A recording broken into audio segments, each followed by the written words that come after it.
Custard ice cream বানানো খুব সহজ আর সিম্পলভাবে বানিয়েছি, যে কেউ পারবেন। রেসিপিটা একদম সহজ, যে না পারবে সেও পেরে যাবে। তো রেসিপিটা দেখে নিন। প্রথমেই আমি দুধ নিয়েছি, এখানে ফুল ক্রিম দুধ। এই দুধেতে কিন্তু জল দেয়া চলবে না। আগে থেকেই আমার দুধটা গরম করা ছিল, তবু আমি আরেকবার গরম করে নিচ্ছি। দেখুন দুধটা কিন্তু অনেক ঘন, ওই যে বললাম ফুল ক্রিম দুধ। বাই দ্য ওয়ে, আমি অনামিকা রান্নাঘরে আপনাদের সবাইকে স্বাগত। তো দুধটা আর একটু আমি গরম করে নিচ্ছি, কারণ ফ্রিজেতে ছিল তাই। একটু দুধ আমি তুলে নিচ্ছি। প্রথমেতেই দুধ তুলে নেওয়ার পর এই দুধটা একটু সাইডে সরিয়ে রাখছি। তো কি করব এই দুধটা, সেটা আপনারা দেখে নিন। তো এই দুধেতে আমি কি মেশাবো সেটাও আপনাদেরকে দেখতে হবে। কাস্টার্ড পাউডার মেশাচ্ছি, এখানে 2 থেকে 3 চামচ কাস্টার্ড পাউডার মেশালেই হবে। এই কাস্টার্ড পাউডার যদি কারো কাছে না থাকে তো কর্নফ্লাওয়ার দিয়ে দিলেই সেটাও কিন্তু খুব ভালো কাজ করবে। তো কাস্টার্ড আইসক্রিম যেহেতু কাস্টার্ড পাউডার দিয়ে কোনো রকম আমি কিন্তু ফ্লেভার দেব না। এই জিনিসগুলো না একটু খেয়াল করতে হবে। আমি কোনো ফ্লেভার এখানে দিচ্ছি না। কেউ যদি চান এই সময় বা একটু পরেতে মানে ভ্যানিলা আইসক্রিমের যে ফ্লেভার থাকে 2-3টে ড্রপ, 2 ফোঁটা 3 ফোঁটা ড্রপ মানে এখানে দিয়ে দিতে পারেন। কিন্তু আমি বললাম কোনো ফ্লেভারযুক্ত বানাবো না, কাস্টার্ড পাউডারের যে ফ্লেভারটা আছে সেই ফ্লেভারেই বানিয়ে নেব। তাই অবশ্যই এটা আমার ভ্যানিলা ফ্লেভারেরই এই যে কাস্টার্ড পাউডারটা, তাই আমি অন্য ড্রপস ইউজ করছি না, একদম সাদা সিম্পলভাবেই বানিয়ে নিচ্ছি। খুব ভালোভাবে কিন্তু গুলে নেবেন। আর এখানে আমি দেখুন দুধটা আমার 500 গ্রাম ছিল। 500 গ্রাম মানে আধা লিটার দুধ ছিল। কাস্টার্ড পাউডারটা আমি এখানে দুধেতে খুব ভালোভাবে গুলিয়ে নিয়েছি এবং আস্তে করে এখানে এই যে দুধটা আমার আছে 500 গ্রাম দুধেতে আমি সমস্ত কাস্টার্ড পাউডারটা দিয়ে দিয়েছি। এবার দুধের কালারটা দেখুন, খুব সুন্দর একটা কালার চলে এসেছে। এই কাস্টার্ড পাউডারটা দেওয়ার কারণ হচ্ছে এই দুধটাকে না ঘন করবে।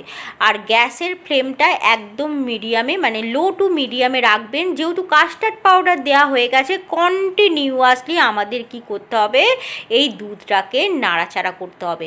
আর এখানে আমি দিয়ে দিচ্ছি 1 কাপ, প্রথমে আমি চিনি দিয়ে দিলাম। আপনাদের বলি, দুধটা যখন ঠান্ডা হয়ে যাবে বা কোনো ঠান্ডা জিনিস যদি আমরা খাই, আমাদের মিষ্টিটা কিন্তু কম লাগে। তাই যখন আইসক্রিমটা খাবো তখন আমাদের মিষ্টিটা একটু বেশিই লাগতে হবে। মুখে যেন মনে হয় যেন আমি বাইরে থেকে আইসক্রিম খাচ্ছি, সেই রকম একটা টেক্সচার আনার জন্য আমি আরও 1/2 কাপ দিয়ে দিয়েছিলাম এখানে চিনি, মানে 1.5 কাপ এখানে আমি চিনি দিয়ে দিয়েছি। তো আস্তে আস্তে কিন্তু এবার চিনিটাকে গুলিয়ে দিতে হবে। আর আরেকটা কথা মাথায় রাখতে হবে, সব সময় কিন্তু কন্টিনিউয়াসলি নাড়িয়ে যেতে হবে। কাস্টার্ড পাউডার দেওয়ার সঙ্গে সঙ্গে দুধটা ঘন হতে থাকবে আর নিচেতে লেগে যাওয়ার ভয় থাকবে। তাই আমাকে খুব ভালোভাবে এখানে নাড়াতে হবে, একদম কন্টিনিউয়াসলি এখানে নাড়িয়ে যেতে হবে।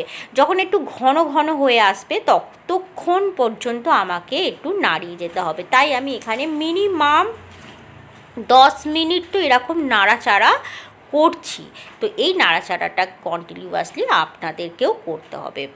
তো আর একটু আমি ঘন করব। এখন দেখুন দুধের ঘনত্বটা কিন্তু অনেকটাই বেড়ে গেছে, এর থেকে আর একটু আমি ঘন করব। সাইড থেকে যদি সর পড়ে যায় তাহলে কোনো অসুবিধা নেই, বাস এরকম নাড়িয়ে নাড়িয়ে আর চারপাশে একটুখানি ভালো করে পরিষ্কার করে চেঁচে নেবেন দুধের সাইডগুলো, তো কোনো অসুবিধা হবে না। এটাই তো আসল মজা, যে দুধে সর পড়ে যাচ্ছে সাইড থেকে যদি একটু একটু চেঁচে চেঁচে নিয়ে নিই, কোনো অসুবিধা হবে না, সেটা কিন্তু খুব ভালোই হবে। তাই এগুলো ভয় পাওয়ার দরকার নেই। দেখুন আগের থেকে দুধের ঘনত্বটা একটু আমার বেশি হয়ে গেছে, মানে এই যে আপনাদেরকে তুলে দেখাচ্ছি, এই যে দেখিয়ে দিচ্ছি যেটা, সেটা কিন্তু এবার একটু খেয়াল করুন। দেখুন দুধটা অনেকটা আমার ঘন হয়ে গেছে, আপনারা ঠিক বুঝতে পারছেন, ক্যামেরাটা কিন্তু অনেকটা সামনেই নিয়ে এসেছি। তো এই যে ঘনত্বটা আছে, এর থেকে আর একটু যদি ঘন করেন তাহলে কিন্তু আইসক্রিমটা ভালো হবে। আর এই রকম যদি আপনি ঘন রাখেন তাহলেও কোনো অসুবিধা নেই, কারণ দুধটা ঠান্ডা হওয়ার পর অনেকটাই ঘন লাগবে। যত বেশি দুধ ঠান্ডা হয়ে যাবে, দুধের ঘনত্বটা না আস্তে আস্তে আস্তে আস্তে বেড়ে যাবে। তাই যে দুধটা আমার একটু বেশি মানে কম গাঢ় হয়েছে সেটা কোনো ব্যাপার না। এবার দেখুন ঘনত্বটা দেখিয়ে দিচ্ছি। এবার আমি কিন্তু গ্যাসের ফ্লেম বন্ধ করে দিয়েছি এই কারণেই যে আমার দুধটা অনেকটা ঘন হয়ে গেছে। এই যে দেখাচ্ছি, এই ঘনটা আরও একটু ঠান্ডা হয়ে গেলে তখন কিন্তু আরও বেশি ঘন লাগাবে। এখন যে ঘনটা আছে তার থেকেও বেশি ঘন লাগবে। তাই আপনাদেরকে আবার বলছি, একটু লক্ষ্য করুন। দেখুন আমি হাত দিয়ে আপনাদেরকে দেখিয়ে দিচ্ছি। তো আর এর থেকে বেশি কিন্তু আমি আর ঘন করব না। এই যে হয়ে গেছে আমার, এই যে এখন যে দুধের ঘনত্বটা, এটা কিন্তু একদম ঠিকঠাক। এবার আমি দুধটাকে মিনিমাম আধ ঘন্টার জন্য ঠান্ডা করতে দিয়ে দিয়েছি। ঠান্ডা হয়ে গেছে, আমি ফ্রিজে রাখিনি, এমনি বাইরে রেখে দিয়েছিলাম। এবার দেখুন আগের থেকে কতটা ঠান্ডা হয়ে গেছে আর দুধটা কতটা ঘন হয়ে গেছে, বুঝতেই পারছেন। দেখুন একদম গাঢ় হয়ে গেছে। এই যে গাঢ়টা হয়ে গেছে, এটা কিন্তু কাস্টার্ড পাউডার দিয়েছিলাম বলেই তাই। তা খুব ভালোভাবে আমি মিক্স করে নিচ্ছি। এবার এটা হচ্ছে ঘরের যে দুধ থাকে না, দুধের যে সর, সেই সরটা মালাই যাকে বলে। এই সময় আপনারা ফ্রেশ ক্রিম দিতে পারেন, কিন্তু আমি একদম ঘরোয়া পদ্ধতিতে, যেহেতু আমি আইসক্রিমটা বানাচ্ছি তাই ঘরের সব কিছু উপকরণ দিচ্ছি। এখানে ফ্রেশ ক্রিম দিলে কিন্তু খুব ভালোই হয়, কিন্তু ফ্রেশ ক্রিম যদি না পান তাহলে কি করবেন, এই যে তার বিকল্প হচ্ছে এই সর, দুধের সর। অনেক দিন মানে 3-4 দিনের যদি জমানো থাকে কোনো ব্যাপার নয়, তবে সরটা একটু বেশি চাই। খুব ভালোভাবে দুধের সাথে মিশিয়ে নিতে হবে। একটু ভালোভাবে মিশিয়ে নিলে কি হয়, সব দুধটা যে কাস্টার্ড পাউডারটা সব সুন্দরভাবে মিশে গেলে একটা আলাদাই ফ্লাফি একটা আলাদাই টেক্সচার আসে। সেই জন্য এটাকে কিন্তু খুব ভালোভাবে মিশিয়ে নিতে হয়। আর একটু আমার কিন্তু ওই প্লেটটায় লেগেছিল, তাই খুব ভালোভাবে আমি চেঁচে দিয়ে দিলাম, কারণ দেখুন নষ্ট করে লাভ নেই, তাই আমি দিয়ে দিচ্ছি। এবারও আমি খুব ভালোভাবে মিশিয়ে নেবো। এইভাবে না একটু ভালো করে মিশিয়ে নেবেন। আর আইসক্রিম করার জন্য যে অন্য কোনো মেশিনের দরকার সেটা না, মিক্সার বাড়িতে থাকলেই কিন্তু যথেষ্ট। এবার আমি একটা টিফিন বক্স নিয়েছি, বা স্টিলের কোনো কন্টেনার নিলেও হবে। আমি এখানে এই যে টিফিন বক্স নিয়েছি, পুরোটা আমি ঢেলে দিলাম, পুরো একদম ঢেলে দিয়েছি একদম ভালোভাবে। যে পাত্রে আমি এই দুধটাকে আস্তে আস্তে মানে ফুটিয়ে ঘন করেছি, সেই পাত্র থেকে সমস্ত পরিষ্কারভাবে ঢেলে দিচ্ছি, কারণ এক ফোঁটাও আমি এখানে নষ্ট করব না। আইসক্রিম কে না খেতে ভালোবাসে, তাই না? ঠান্ডা হয়ে যাওয়ার পর, আইসক্রিম হয়ে যাওয়ার পর তো খুব ভালো লাগবে। আর এরকম একটা প্লাস্টিক নিয়ে নিয়েছি, প্লাস্টিকটা খুব ভালোভাবে, এই যে আমি আইসক্রিম এখনও হয়নি, এই যে দুধটা ঢেলে দেওয়ার পর আমি এটাই লাগিয়ে দিচ্ছি। কেন লাগিয়ে দিচ্ছি না, বরফ যাতে না জমে, বরফ কিন্তু একদম জমতে দেওয়া যাবে না, তাই আমি এটা ভালোভাবে লাগিয়ে দিচ্ছি। এবার আমি মিনিমাম 2 ঘন্টার জন্য ফ্রিজে রেখে দিচ্ছি। এবার 2 ঘন্টা পর আমি ফিরে এসেছি, আপনাদেরকে দেখিয়ে দিচ্ছি যে কতটা পরিমাণ জমেছে। দেখুন এখানেই কিন্তু আইসক্রিম আমার তৈরি হয়ে যায়নি, কেউ ভাববেন না আমার আইসক্রিম তৈরি হয়ে গেছে। এখনও কিন্তু অনেক কাজ আছে, সেই কাজটা কি সেটা আপনারা দেখুন। দেখুন আমার এখানে কিন্তু জমে গেছে, এই যে ভালোভাবেই জমে গেছে। আপনাদেরকে হাত দিয়ে দেখিয়ে দিচ্ছি, দেখুন কত সুন্দর জমে গেছে। তো এই যে জমে গেছে, এটা আইসক্রিম হয়নি। এবার একটা গ্রাইন্ডার নিয়েছি, একটা জার নিয়েছি। এবার সমস্তটা আমি খুলে খুলে দেখুন এখানে কেটে কেটে দিয়ে দেবো মিক্সার জারে। এই স্টেপটা কিন্তু আপনাদেরকে করতেই হবে, না হলে কিন্তু আইসক্রিম হবে না। এটাই হচ্ছে মেন পয়েন্ট। অনেকেই ভাববেন যে এই যে দুধ হয়ে গেছে এবার আমি ফ্রিজে দিয়ে দিলাম আইসক্রিম তৈরি হয়ে গেল, একদম না।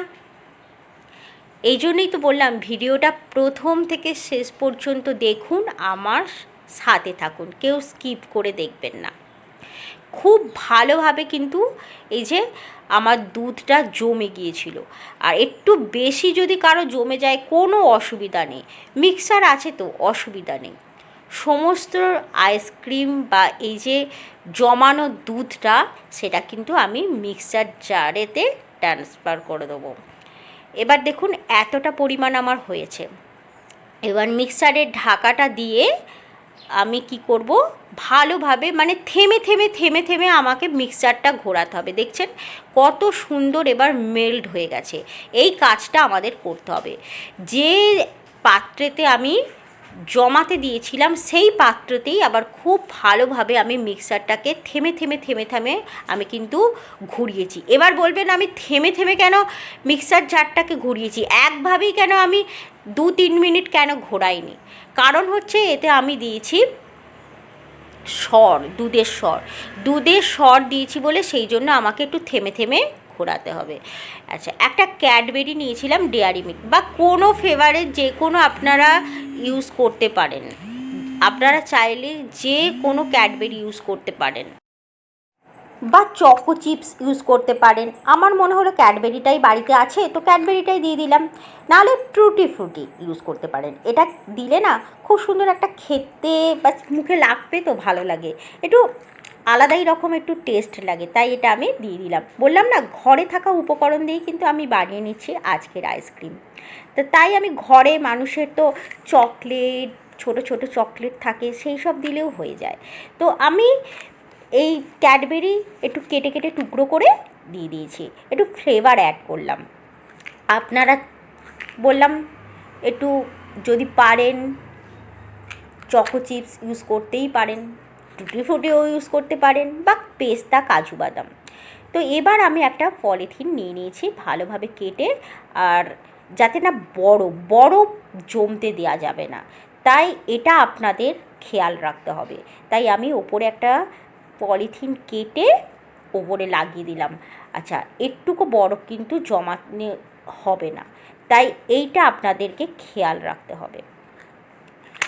আরেকটা আমি পলিথিন নিয়েছি, পলিথিনটার ভেতরে খুব ভালোভাবে আমি লাগিয়ে দিচ্ছি, কারণ আমি রিস্ক নিতে চাইছি না। এত সুন্দরভাবে আইসক্রিম বানিয়েছি, কোনো মতে যদি বরফ জমে যায় তাহলে ওটা কি আর ভালো লাগবে? তাই ডবলভাবে আমি এটাকে প্যাক করে দিচ্ছি। প্যাক করে এই টিফিন বক্সের ঢাকনাটা আমি আটকে দিচ্ছি। সবার বাড়িতে তো নানান ধরনের কন্টেনার থাকে, তো এভাবেই করবেন। আমার কাছে এই একটা টিফিন বক্স ছিল, আমি এতেই ইউজ করে নিচ্ছি। ঘরের সব কিছু দিয়েই ইউজ করে নিচ্ছি। এবার আমি মিনিমাম 8 ঘন্টা রেখে দেবো, 8 থেকে 10 ঘন্টা। 8-10 ঘন্টা আমার রাখা হয়ে গেছে। এবার আমি 8 ঘন্টার পর ফিরে এসেছি। দেখুন কতটা জমেছে সেটা আপনাদেরকে আমি দেখিয়ে দিচ্ছি। এবার খালি খাওয়ার পালা আর দেখার পালা যে আমাদের আইসক্রিমের অবস্থাটা কী আপনাদেরকে দেখাচ্ছি। দেখুন আমার কিন্তু এতটুকুও বরফ জমেনি। এই সব পয়েন্টগুলো না বা টিপসগুলো আপনারা একটু খেয়াল করবেন। খুব সুন্দরভাবে জমে গেছে। এই যে আস্তে করে আমি খুলে নিচ্ছি। আর আপনাদের বলে দিই, কারেন্ট চলে গিয়েছিল বলে তাই একটু কিন্তু আমার চকলেটটা একটু গলে গেছে। আর ওপরে যে দেখছেন যে বাবলসগুলো দেখতে পাচ্ছেন, এটা কিন্তু আইসক্রিমের একদম, এই আপনাদের ক্যামেরা কাছ থেকে এনে দেখাচ্ছি যে আইসক্রিম করলে এই যে বাবলসগুলো হচ্ছে একদম মেন পয়েন্ট। তার মানে আমার ভাবতে হবে কত সুন্দর আমার আইসক্রিমটা হয়েছে।